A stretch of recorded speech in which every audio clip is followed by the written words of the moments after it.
Hello and welcome to another video. So today we're going to be looking at Tilt Me Bro, which is basically a tilting Windmills dragon deck that's pretty cool. I actually enjoyed playing it. It was quite fun to see the tilting windmill combos, although the first game we're going to show here is just more of an aggressive push over the tilting plays, but we'll get right into that in a moment. So we've got Blazing Breaths obviously and Salamanders. They clear out early game. Wandering Bard I'm running 2 of because the evolve effect is actually quite good if you want to block Shadow or other decks, even though I haven't had a chance to test that out too much. Unicorn Dancer for your healing, and it can also combo with tilting if you need it. Dragon Knight for ramp. Dragon Blader is really quite a solid card. You know, the ward is quite nice and the summon a dragon for the enemy isn't so bad, especially if you're only using this to hit your opponent in the face pretty much. So I don't mind this card too much at all, especially when, you know, the evolve is banish an enemy dragon, so you can kind of balance it out nicely. Although the Yerd, the Uriel, and the Rahab are all quite good 4-drops, Uriel obviously only pulls tilting, Yerd combos nicely with Dragoon Forte, and Rahab is a solid 4-drop to block off most damage. So this secures your early game for the most part, without too much trouble. Now mid game and aggro wall is Sybil, also has a ramp ability which is pretty damn crazy if you guys haven't tried that out. Also the Draconic Fervor, another healing and draw, works well in the late game and the early game, so why not. We also have, like I mentioned, the Dragoon Fortes, Sarkle Hills, Lucifer, Isfil, Queen of Dread and Genesis are all our late game finishes, with Tilting Windmills as a proc for the majority of this. So you can get some crazy combos between Queen of Dread, Dark Dragoon, Yerd. They can create some awesome stuff. You also have Isofil, which is a guaranteed 12 damage with Evolve if you use tilting, provided that you don't get warded out. And you've also got Lucifer, which can work as a really nice burst damage. You can do 13 damage when tilting's on board, so that is also pretty good. And then just one Genesis for that Dragon 7/9, and that works out pretty nicely. So we'll get right into some games here and we'll see what we do. Alrighty, so the first matchup here, as mentioned, is against Forest and isn't very climactic. We don't actually get to use tilting in this matchup, but it does show that an aggressive early game can also win you the game. So I decided to drop the Isofil and the tilting. They are a little late. I've also got other 4-drop that can pull the tilting guaranteed, so I'm not too worried about holding onto it for the most part. The Wandering Bard, like I said, a good card, blocks out any abilities, works pretty well if used alright. So we draw Sybil and Dark Dragoon, good pressure, great way to deal with Summer Forest early game. Fortunately they don't do too much, so we can pretty much just play out what we want. I play the Bard just to contest the Fairy if they decide to drop anything like that. They do drop Magical Fairy Lilac, pain in the ass card, kills off whatever's the first thing it hits. So we decide just to ram the 2 damage and hope they use their ability to kill this. So that way when we drop Rahab next turn along with the Evolve, we can easily clear it. It's really no trouble to do something like that. You can easily get rid of stuff. We've also got our Sybil turn 5 if we want to use that, or we can quite easily go for another Rahab. Having options is never a bad thing. So they do Will of the Forest, pretty much using, you know, their entire hand's worth of removal. Well, not their entire hand's worth of removal, but using their stats to try and get that over, just to clear it. Why not play another Wandering, this time with the Evolve, meaning that anything they play will lose its abilities, and we can trade into this 2/2, which isn't too much trouble at all. Ultimate Carrot does get dropped. They also take the Evolve, which is a smart play. I mean, you get rid of the Bard, meaning you don't have to deal with it anymore, and you get your Carrot out on the board as a threat. Honestly, this hand isn't the best. I would have preferred something better, although a turn 6 Sybil is a nice way to gain the healing back and block the board off. Although Dark Dragoon, looking pretty good. Pushing that 7 damage I thought was a little more valuable at this point, mainly because turn 8 we can still drop Sybil, and I want to stay out of range of a Roach play.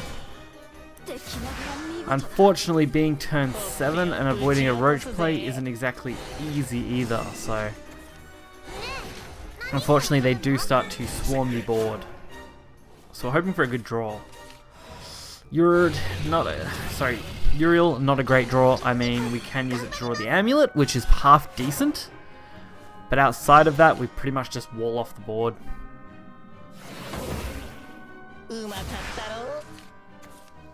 So, Twin Elf Assault, pain in the ass, hate dealing with it.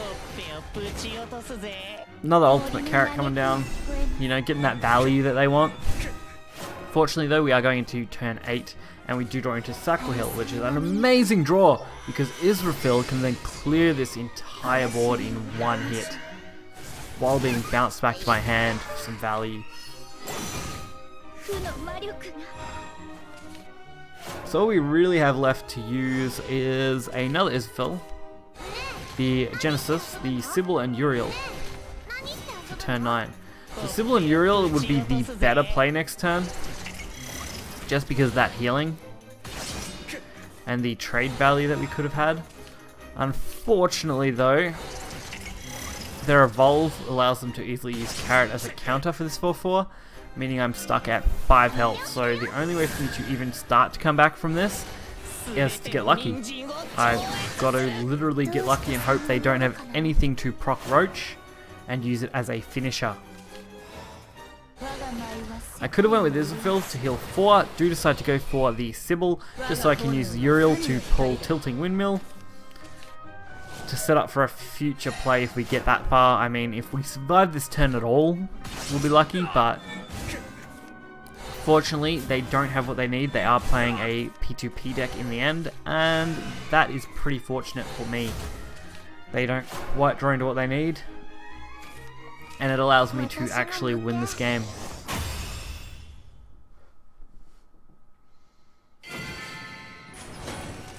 These next couple of games are much more interesting. We have Haven vs Dragon. These ones I actually get to use the tilting, which is the kind of key to this deck when you're looking for really cool plays. We start off with a pretty crappy hand overall, all mid to late game. Unfortunately, we draw basically the same stuff. I mean, the Dread Sea Queen and the Dark Dragoon are really nice cards to have in your hand, but not really on turn 1. Not when you want those cards at all. Fortunately, we have options. I mean, we've got Lucifer over there, hiding and chilling. We do draw the Dracomantic Dragon Blader. So I played that out just because I thought, hey, why not? What's Haven really going to do to me with this? All they can do is trade, which is good. Not dealing any face damage, so we do go 1 for 1 at least. Buying us enough time to hopefully draw into something.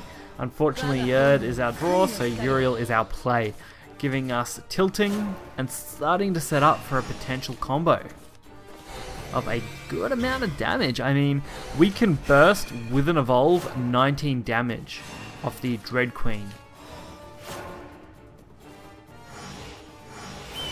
So, pretty standard. This is a Stormhaven deck. They're beating me in the face. Should expect that, you know, having played Stormhaven myself.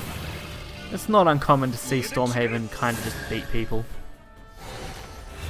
Luckily though, the Rahab blocking out the board. We do use an Evolve though. Not the best thing to have to do, but it works. Does the job. We mainly want turn 7 to set up the tilting.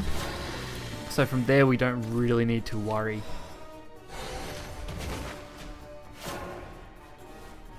So, turn 7 tilting. They just play something out. Why not? Into another Beast Call. And a Grim. And the pain in the ass Holy Falcon that I really don't want to have to deal with. So, Breath is now pretty much useless. We don't want to be hitting anything here. So I do go for Lucifer. I think the heal is the best. Plus I can use that as a trade. I don't decide to use its Evolve because I want to save that hopefully, if I can survive long enough, to use it to my advantage.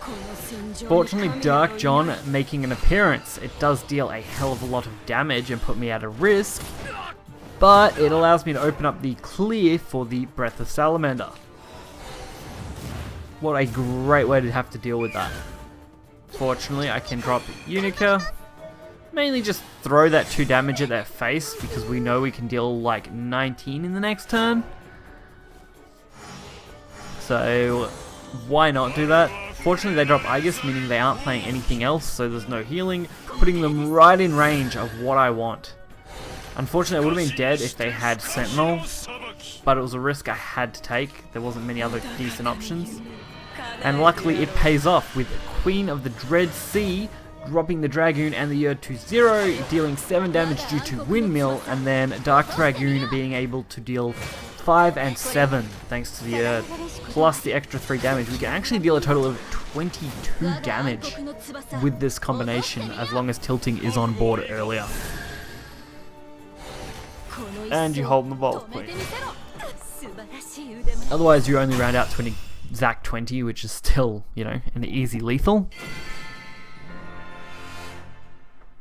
Okay. And our final match is against Blood, with someone actually using a Street Fighter character, which is unusual. You don't see those very often at all. Alright, we start off with a pretty average hand, tilting being the only high cost card in our hand.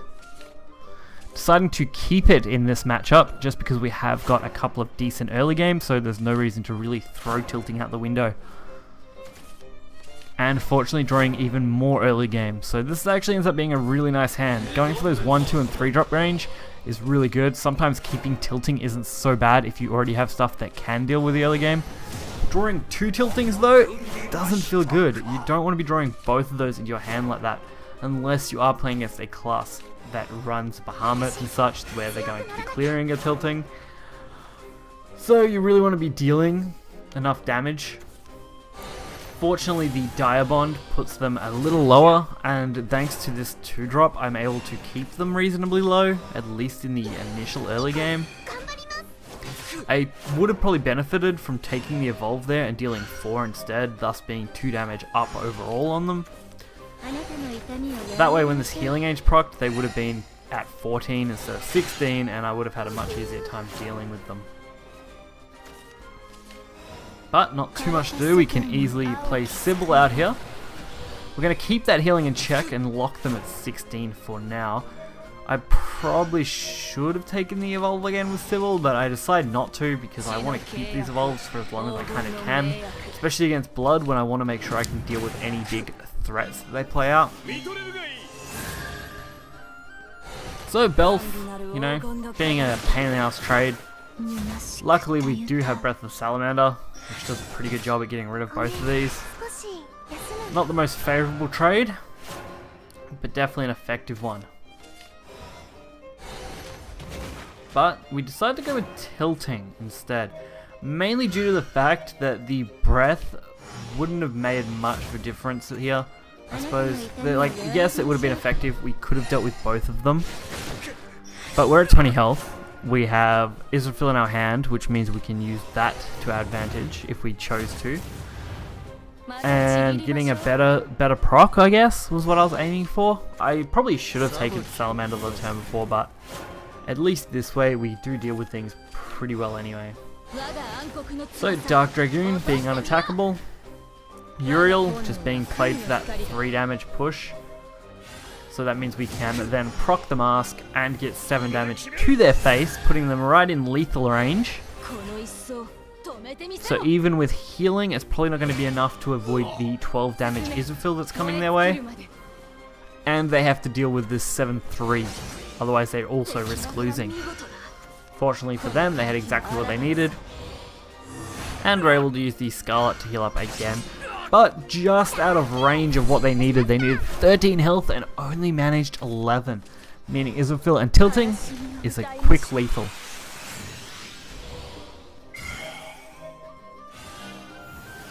Nothing too surprising, you know, beautiful Israfil, straight to the face.